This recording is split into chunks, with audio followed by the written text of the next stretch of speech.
পৃথিবী বড় স্বার্থপর, দুনিয়া বড় স্বার্থপর। দুনিয়া কাউরে জায়গা দেয় না, দুনিয়া কাউরে জায়গা দেয় না। এত মজবুত পাইলিং করে যেই বিল্ডিং বানাইলাম, দুনিয়া তারে থাকতে দেয় না।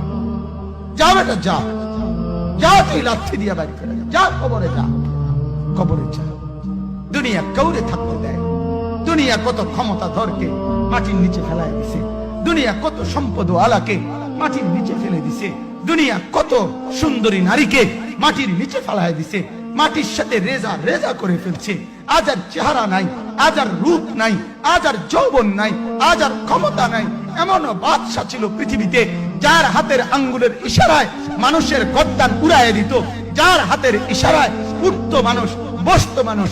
আজ বাদশারা নাই, আজ সম্পদওয়ালারা নাই, আজ মালওয়ালারা নাই। দুনিয়া কাউরে থাকতে দেয় না, কাউরে না দোস্ত, কাউরে দেয় না। দুনিয়া দাদারে আমার থাকতে দেয় নাই।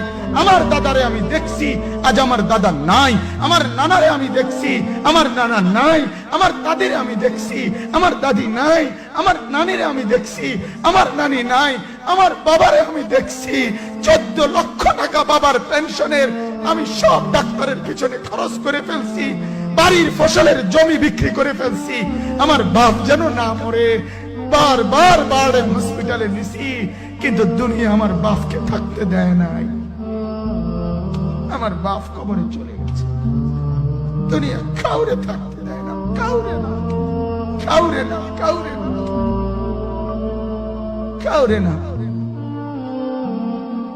আমার বাপ দুনিয়া কাউরে থাকতে দেয় না। তুমি থাকবা না, তুমি থাকবা না। দুনিয়ার ধোকায় পড়ো না বাপ, দুনিয়ার ধোকায় পড়ো না। মাকে বুঝান, আজ মারা বেসামাল হয়ে গেছে, আজ বোনেরা বেসামাল হয়ে গেছে, বেপরদার উৎসব তুলে দিছে। এটা যেন আল্লাহর সাথে যুদ্ধ করছে। আল্লাহ করোনা না, তুমি আরো কিছু দাও, আমরা বেপরদিকে ছাড়বো না। যুবক ছেলেগুলো যেন বলতেছে, আল্লাহ তুমি করোনা দেওয়ার চাই দাও, অশ্লীল ছবি দেখা, ফেসবুকে নর্তকী দেখা আমরা ছাড়বো না। দেখি তুমি কি করতে পারো, তুমি যা করার করো। দোকানদার ব্যবসায়ীরা হারামের লেনদেন করা বন্ধ করছে না, সুদখোর সুদ ছাড়ছে না, ঘুষখোর ঘুষ ছাড়ছে না, নাফরমান আর জিনাকার ব্যভিচারী এরা কেউ কিছু ছাড়ছে না। বেহায়ার বেপর্দা নারী তার অশ্লীলতার বেহায়াপনা ছাড়ছে না। মুসলমান তার ঘরে টেলিভিশনের নর্তকীর আওয়াজ তো বন্ধ করছে না। হায় করোনা কিভাবে যাবে, আযাব কিভাবে যাবে বলেন, বলেন, বলেন আপনারা। আমার বাপ ফেরাউনের উপরে তো আযাব এতদিন ছিল না, নমরুদের উপরে আযাব এতদিন ছিল না, সাদ্দাদের উপরে আযাব এতদিন ছিল না, কারুনের উপরে আযাব এতদিন ছিল না, লূত আলাইহিস সালামের কওমের উপরে আযাব এতদিন ছিল না, হুদ আলাইহিস সালামের কওমের উপরে আযাব এতদিন ছিল না, নূহ আলাইহিস সালামের কওমের উপরে এতদিন আযাব ছিল না। আজ আমরা মালিককে এই পরিমাণ নারাজ করছি, মালিক এত বেশি নারাজ।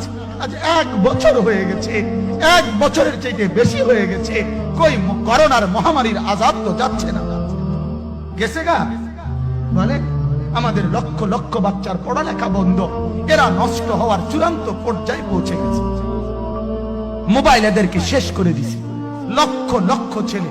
গতকালকে এক মা আমার আত্মীয় ফোন দিয়া বলতেছে, সকাল 10টায় বাচ্চাটা ঘর থেকে মোবাইল লইয়া বাইর হইছে, রাতের 10টায় মা তারে ফোন দিয়া বলছে, বাপ ঘরে আসতি না, ভাত খাইতি না। বাচ্চা তারে বলতেছে, তোমার অসুবিধা কি, তোমার সমস্যা কি? মা এই কথা বইলা কায়দা দিছে যে শোনেন হুজুর কদুর দোয়া করো। এক বাচ্চা, এক ছেলে, সে যদি তার মাকে কথা বলতে পারে, তার মানে গুনাহ তারে এত মজা দিয়া দিছে, ফেসবুক তারে এত মজা দিয়া দিছে, ইউটিউব তারে এত মজা দিয়া দিছে, নর্তকী তারে এত মজা দিয়া দিছে, গুনার দৃশ্য তারে এত মজা দিয়া দিছে, সে মাকে ধমক দিচ্ছে। রাত 10টা বাজলে কি হইছে, রাতের 3টা পর্যন্ত দেখলে তোমার সমস্যা কি? আমার আখিরাত আমি নষ্ট করলে তোমার অসুবিধা কি? আমার জাহান্নাম আমি ঠিক করে নিলে তোমার সমস্যা কি? আল্লাহ আমাদেরকে মাফ করে দেন, আল্লাহ আমার জাতিকে মাফ করে দেন।